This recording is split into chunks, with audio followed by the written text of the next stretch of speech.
नमस्कार दोस्तों, एक बार फिर से आपका स्वागत है एग्ज़ाम डे पर। और जैसे कि हमारी हिस्ट्री की सीरीज चल रही थी पैट 2023 के लिए, तो उसी क्रम में हम आज पढ़ने वाले हैं चंद्रगुप्त द्वितीय या विक्रमादित्य। ठीक है, इससे पहले हम क्या पढ़े थे? समुद्रगुप्त। ठीक, तो आज हम पढ़ने वाले हैं चंद्रगुप्त द्वितीय के बारे में। ठीक है, तो चंद्रगुप्त द्वितीय या विक्रमादित्य, इनको विक्रमादित्य भी नाम है। ठीक है, और इनका जो शासन रहा है वो 375 ईस्वी से 415 ईस्वी तक। और समुद्रगुप्त का कितना था? 350 ईस्वी से 375 ईस्वी। और उसके बाद चंद्रगुप्त के सक्सेसर हैं ये 375 से 415 ईस्वी। समुद्रगुप्त के बाद एक शासक हुआ है रामगुप्त, दुर्बल शासक था, कमजोर शासक था। ठीक है, उसके बाद फिर हमारा चंद्रगुप्त द्वितीय ने शासन किया। ठीक, और ये जो रामगुप्त था ये शकों से पराजित हुआ। शक शासक थे ना, उन शक शासकों से पराजित हुआ और अपनी पत्नी ध्रुव देवी को शकों को दे दिया, ले जाओ। मतलब हारने के बाद अपनी पत्नी को उनको दिया। फिर जो रामगुप्त का छोटा भाई चंद्रगुप्त द्वितीय, इन्होंने क्या किया? शकों को पराजित किया और अपने भाई की विधवा ध्रुव देवी से शादी की। ठीक है, चलिए तो हम पढ़ते हैं अब। जैसे ये लिखा देखो, समुद्रगुप्त, उसके बाद बीच में एक कमजोर शासक रामगुप्त हुआ, उसके बाद चंद्रगुप्त द्वितीय। ठीक, शकों से पराजित हुआ और देवी चंद्रगुप्तम नाटक से जानकारी मिलती है। हमें पता कैसे चलता है भाई रामगुप्त हुआ है? इनके बीच में एक शासक हुआ है रामगुप्त। देवी चंद्रगुप्तम, ये नाटक है विशाख दत्त का। ठीक है, इसके राइटर कौन है? विशाख दत्त। क्या उन्होंने लिखा है देवी चंद्रगुप्तम से हमें चलता है पता समुद्रगुप्त और चंद्रगुप्त द्वितीय के बीच में एक कमजोर शासक रामगुप्त हुआ है। तो आज हम जो पढ़ने वाले हैं चंद्रगुप्त द्वितीय। ठीक है, देखो चंद्रगुप्त द्वितीय मैंने आपको बताया इनका शासनकाल था ना 375 से 415, काफी लंबे समय तक इन्होंने शासन किया। दिल्ली के महरौली में स्थित लौह स्तंभ पर खुदे हुए अभिलेख में चंद्र नामक राजा की कीर्ति का वर्णन है, जिसकी पहचान चंद्रगुप्त द्वितीय से की जाती है। अब दिल्ली में कुतुब मीनार के पास महरौली एक जगह है। ठीक है, वहाँ पे एक लोह स्तंभ है, लोहे का बड़ा खंबा है, देखा भी है मैंने वो। तो उस पे एक राजा का नाम लिखा हुआ है, राजा चंद्र। उनके बारे में लिखा, कीर्ति का उल्लेख है उनके बारे में प्रशंसा लिखी गई है। तो उससे हमें चलता है पता कि भाई उनकी पहचान चंद्रगुप्त द्वितीय से की है इतिहासकारों ने। ठीक है, अच्छा, उस स्तंभ की जो लोह स्तंभ है उसकी एक विशेषता ये भी है, वो इतने साल पुराना है, देखो ना, उस पर अभी तक भी जंग नहीं लगा है।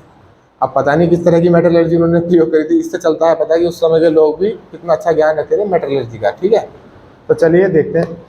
उदयगिरी गुहा अभिलेख में भी चंद्रगुप्त द्वितीय की विजय का उल्लेख मिलता है। अभी सवाल ये बन सकता है कि भाई चंद्रगुप्त द्वितीय की विजय का उल्लेख मतलब कहाँ कहाँ उन्होंने जीत हासिल की, क्या करा, कहाँ पे हमें चलता है पता? उदयगिरी गुहालेख क्या अभिलेख क्या होते हैं? जो गुफाओं में उत्कीर्ण होते हैं। मैंने आपको बताया था ना 3 तरह के होते थे गुहालेख, जो गुफाओं में उत्कीर्ण होते हैं। उससे हमें चलता है चंद्रगुप्त द्वितीय की विजय के बारे में जानकारी मिलती है। स्टेटमेंट में पूछ लें या पूछ लें कि चंद्रगुप्त द्वितीय की विजय के बारे में जानकारी हमें कहाँ से मिलती है? उदयगिरी गुहाभिलेख से। और जगह से भी मिलती है, बट यहाँ से भी मिलती है। ठीक है, चलिए। हाँ, उसके शासनकाल में यानी चंद्रगुप्त द्वितीय के शासनकाल में कालक्रम की दृष्टि से मथुरा का स्तंभ लेख पहला प्रमाणिक गुप्त लेख है, जिसमें तिथि का उल्लेख हुआ है।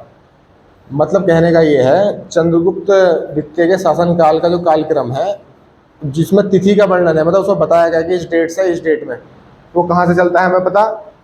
मथुरा का स्तंभ लेख।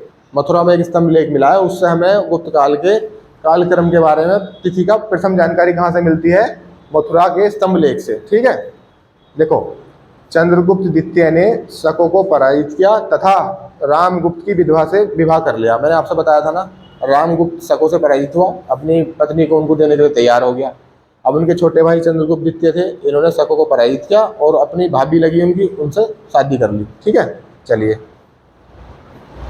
अब वैवाहिक संबंध तथा साम्राज्य विस्तार, ये किस तरह से इन्होंने अपना साम्राज्य विस्तार किया, वैवाहिक संबंध किस तरह से स्थापित किए? चंद्रगुप्त द्वितीय ने वैवाहिक संबंध और विजय दोनों तरह से साम्राज्य का विस्तार किया। समुद्रगुप्त के बारे में मैंने आपसे बताया था कि समुद्रगुप्त ने साम्राज्य विस्तार के लिए कौन सी नीति का पालन किया था? आक्रमण की, मतलब आक्रमण करो और अपने राज्य में मिला लो। इन्होंने आक्रमण करके भी किया है, युद्ध करके भी चंद्रगुप्त द्वितीय ने, और वैवाहिक संबंध भी स्थापित किए हैं। वे शादी से भी मिलाया अपने राज्य की, लड़की की शादी कहीं कर दी, लड़के की कहीं कर ली, खुद ने कहीं शादी कर ली, तो उन राज्यों को भी अपने मिला लिया। और समुद्रगुप्त ने केवल आक्रमण करके अपने राज्य में आक्रामक नीति का अनुसरण किया था। ठीक है, तो देखो चंद्रगुप्त द्वितीय ने उसने जहां भी ये संबोधित हो रहा है चंद्रगुप्त द्वितीय के बारे में बात कर रहे हैं, उसने नाग राजकुमारी कुबेर नागा के साथ विवाह करके नाग वंश के साथ वैवाहिक संबंध स्थापित किए।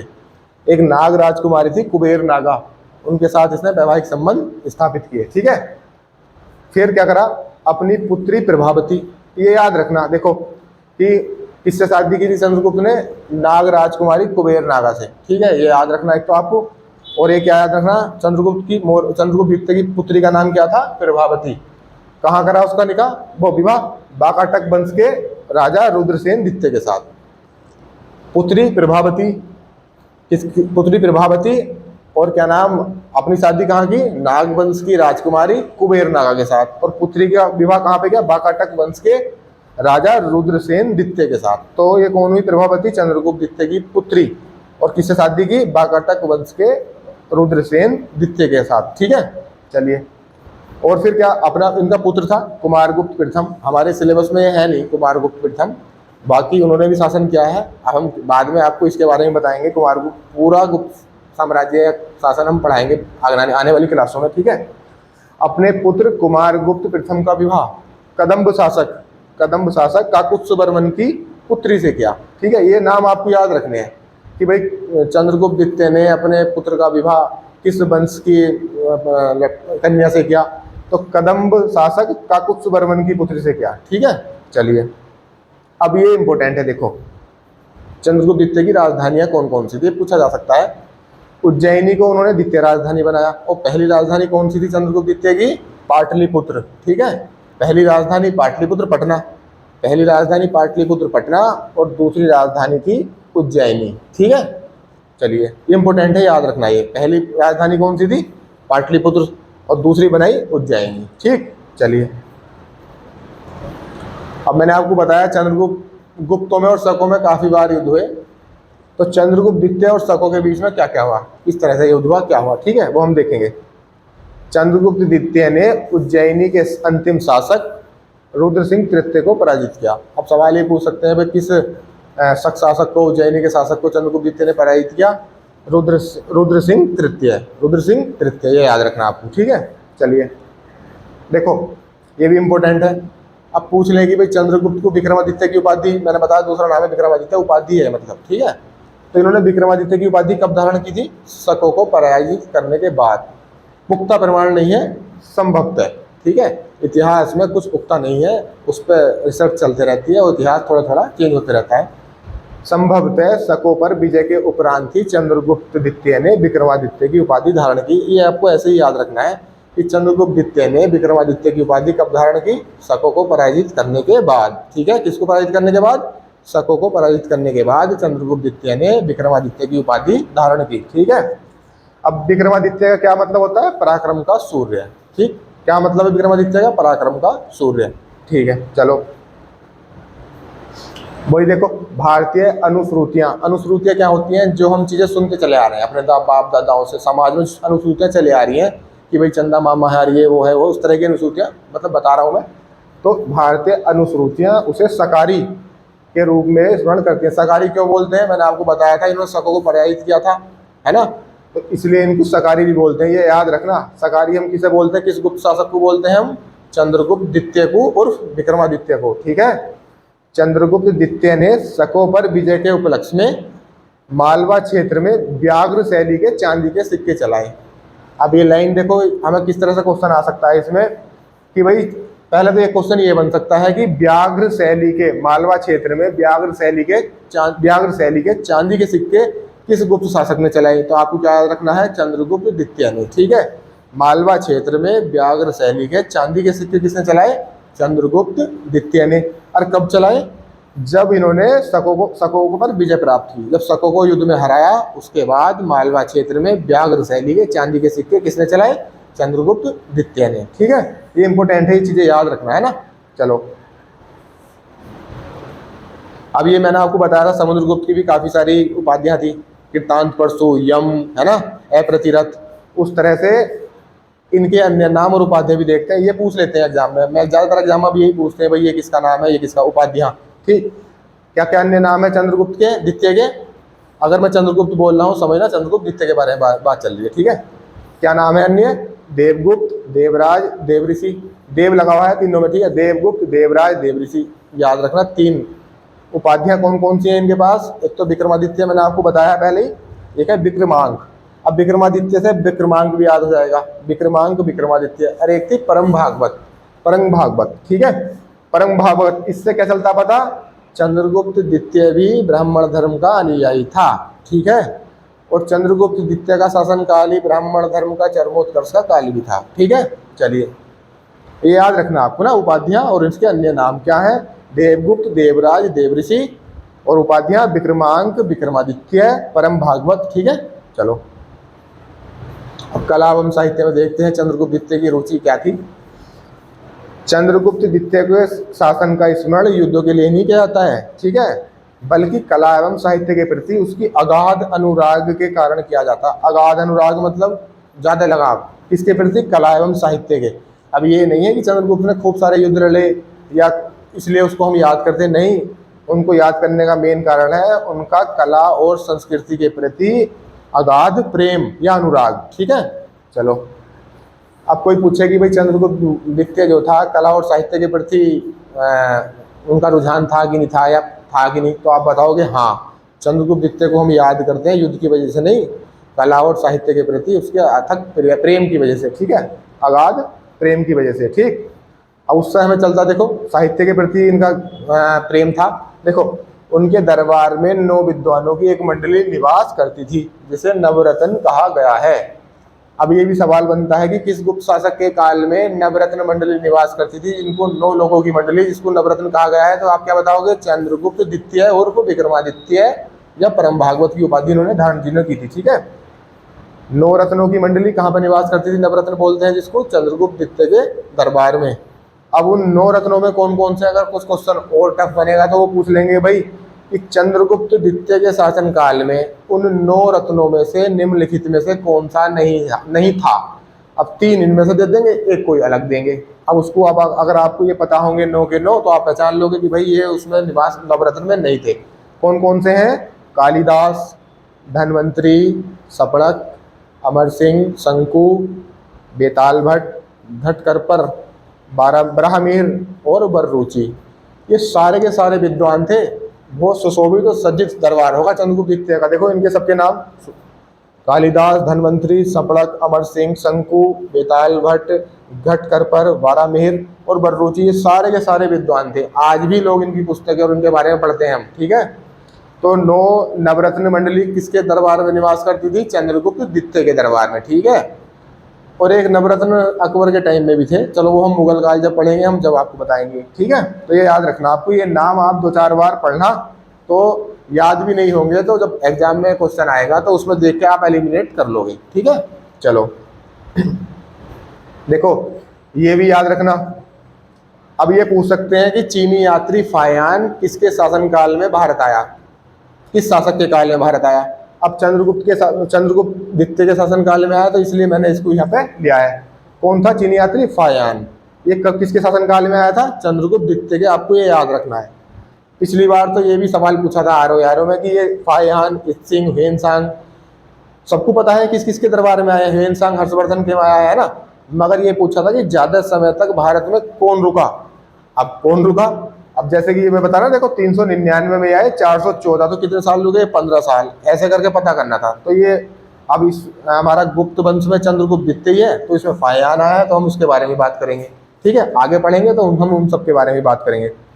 और क्या याद रखना है, चीनी ग्रंथों में भारत को यिंतु, अदर पॉइंट है मैं लिया, ठीक है, याद रखना ये भी। भारत को चीन के जो ग्रंथ हैं उसमें क्या बोला गया है, यिंतु, याद रखना ये यिंतु, क्या बोला गया, यिंतु। चीनी ग्रंथों में भारतवर्ष का नाम हमारे क्या है, यिंतु। और चीनी यात्री फायान किसके दरबार में भारत आया था, चंद्रगुप्त द्वितीय के दरबार में। और ह्वेनसांग हर्षवर्धन के, क्योंकि हम हर्षवर्धन भी आगे पढ़ने वाले हैं, ठीक है। हर्षवर्धन के टाइम में आया था ह्वेनसांग, और फायान आया था चंद्रगुप्त द्वितीय के टाइम में, ठीक है। देखो चंद्रगुप्त द्वितीय के समय पाटलिपुत्र एवं उज्जैनी विद्या के प्रमुख केंद्र थे। ये भी याद रखना है कि भाई चंद्रगुप्त द्वितीय के टाइम में विद्या के महत्वपूर्ण केंद्रों में कौन नहीं था। अब एक ये दे देंगे या कौन था, तो पता होना चाहिए कौन थे महत्वपूर्ण केंद्र। और भी थे मगर ये 2 बहुत महत्वपूर्ण थे, पाटलिपुत्र और उज्जैनी। और इससे पहले मैंने आपको क्या बताया था, पाटलिपुत्र चंद्रगुप्त द्वितीय की प्रथम राजधानी थी, और दूसरी राजधानी कौन सी बनाई थी उन्होंने, उज्जैनी, ठीक है, याद रखना। ये दोनों प्रथम और द्वितीय राजधानी भी है और विद्या के दो महत्वपूर्ण केंद्र भी थे। ठीक, चलो अब भाई चंद्रगुप्त है, कुछ ज्यादा तो है नहीं इतना, मैं एग्जाम के वनडे एग्जाम के हिसाब से तो मैंने ये सब भी देखो पूछ सकते हैं। चंद्रगुप्त द्वितीय का सचिव कौन था? वीरसेन। कौन था? एक तो ये याद रखना है, चंद्रगुप्त द्वितीय का सचिव कौन था? वीरसेन। और कौन से धर्म का अनुयायी था वो? शैव धर्म का। सचिव था शैव धर्म का अनुयायी, और उनका जो सेनापति था आमकारदव, ये था बौद्ध अनुयायी। अब क्या याद रखना, सेनापति जो था बौद्ध धर्म का अनुयायी था चंद्रगुप्त द्वितीय का, और जो उनका सचिव था वो शैव धर्म का अनुयायी था। और जो उनका क्या नाम, सचिव का नाम क्या है? वीरसेन, और सेनापति का नाम क्या है? आमकारदव। आमकारदव, ठीक है। ये कौन था? बौद्ध अनुयायी, है ना। देखो मैं आपको बताया था चंद्रगुप्त द्वितीय का काल ब्राह्मण धर्म के चरमोत्कर्ष का काल था, ठीक है। ब्राह्मण धर्म बहुत फलीभूत किया चंद्रगुप्त द्वितीय के काल में, ठीक है, एक पुष्यमित्र शुंग के काल में भी, ठीक है। चलिए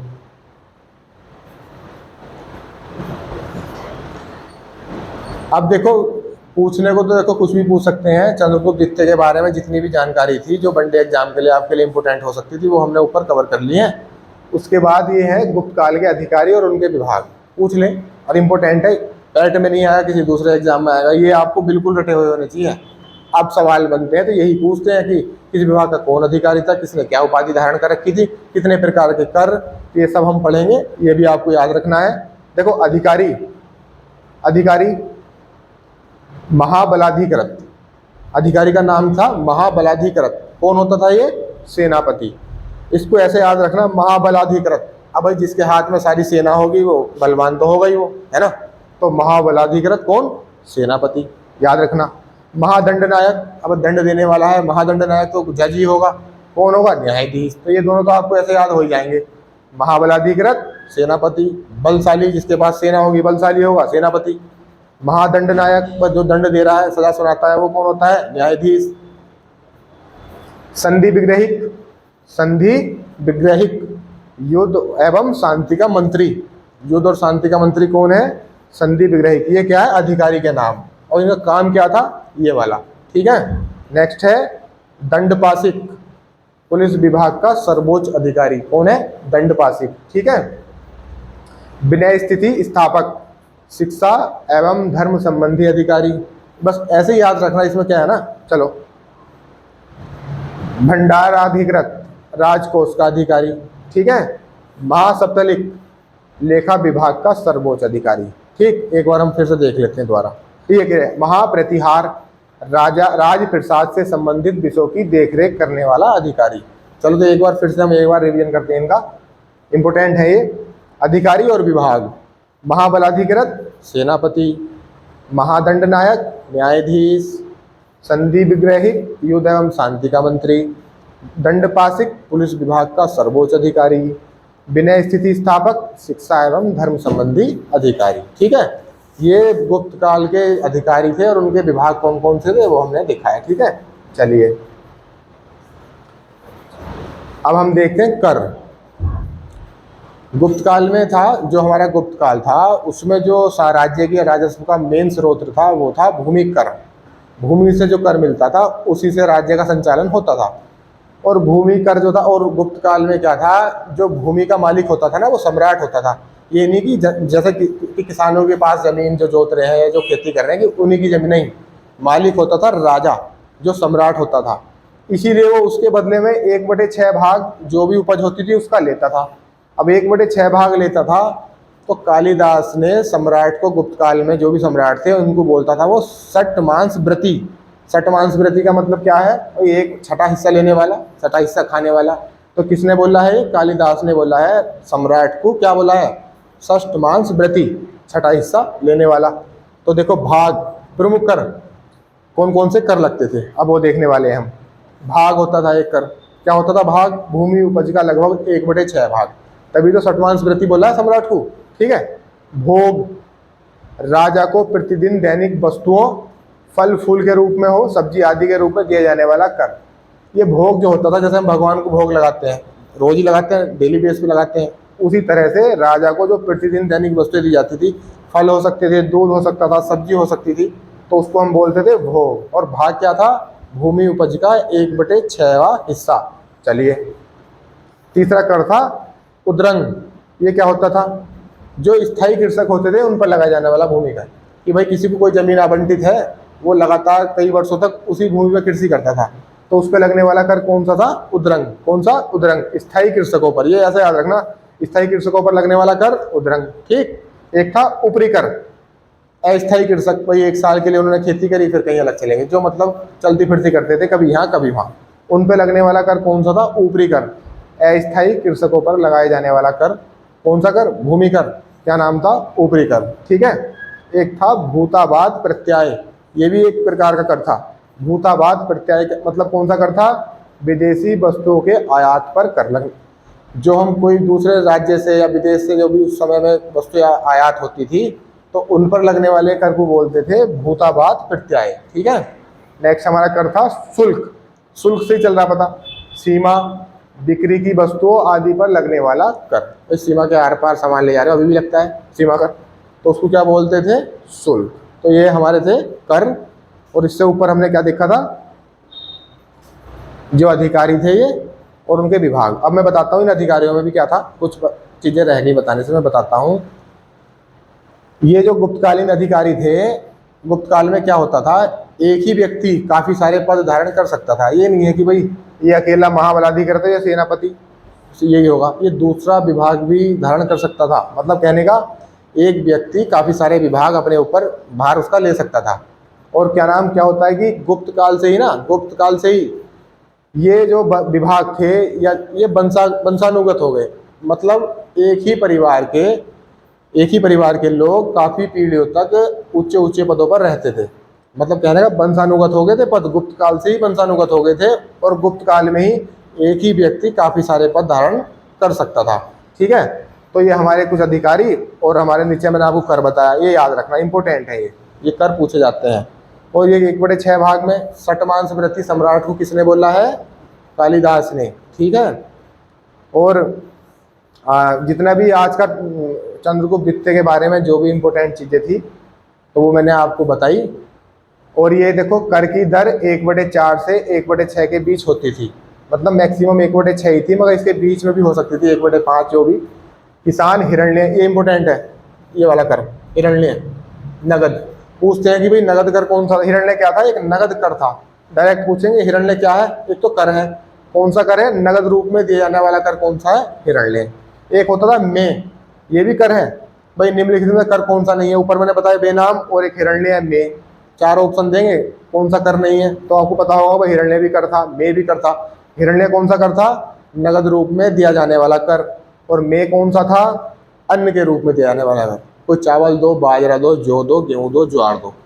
अन्न के रूप में दिया जाने वाला कर में, और नगद के रूप में दिया जाने वाला कर हिरण्य। ठीक है। दोनों रूप में भूमि कर की अदायगी कर सकते थे। तो ये कुछ एक्स्ट्रा पॉइंट से मैंने लिए, मुझे लगा कि भाई बताना चाहिए। और एक भूमि कर भोग का उल्लेख मनुस्मृति में तथा भेंट नामक कर का उल्लेख हर्षचरित में किया गया है, ये भी याद रखना। ये भूमि कर जो भोग है, भोग कौन सा कर था? जो राजा को दैनिक रूप से दिया जाता था। वो फल भी हो सकती थी, सब्जी हो सकती थी, आपकी दूध हो सकता था। ठीक है। उस भोग कर का उल्लेख कहाँ पे मिलता है हमें? मनुस्मृति में। और भेंट नामक कर का उल्लेख हर्षचरित में। और ये हर्षचरित किसने लिखी है? बाणभट्ट ने। ठीक है। अब बाणभट्ट कौन थे? दरबारी कवि थे। किसके थे? समुद्रगुप्त के। तो क्या है? भूमि कर भोग मनुस्मृति में, और भेंट नामक कर हर्षचरित में। कहाँ पे मिलते हैं ये? भेंट मिलता है हर्षचरित में, और भोग का उल्लेख मिलता है मनुस्मृति में। तो जितने भी कुछ इंपॉर्टेंट पॉइंट थे, कुछ एक्स्ट्रा थे, मैंने आपको बताए। अब गुप्त वंश में पढ़ने के लिए तो बहुत कुछ है, मगर हमारे पैट के एग्जाम के पर्पज से हमारे लिए जितना इंपॉर्टेंट था मैंने वो आपको आज बताया। और जो भी कुछ छूटा है, रह गया है, वो हम नेक्स्ट क्लास में कवर करेंगे। तो आज के लिए हमारा चंद्रगुप्त द्वितीय के बारे में इतना ही। तो कोई आपकी क्वेरी हो, कुछ सजेशन देना हो, तो कमेंट सेक्शन में बता सकते हैं। ठीक। तो आज के लिए इतना ही, मिलते हैं आपसे अगली क्लास में। हमारा अगला टॉपिक होगा हर्षवर्धन। ठीक है। तो ठीक, आज के लिए इतना ही। जय हिंद, जय भारत।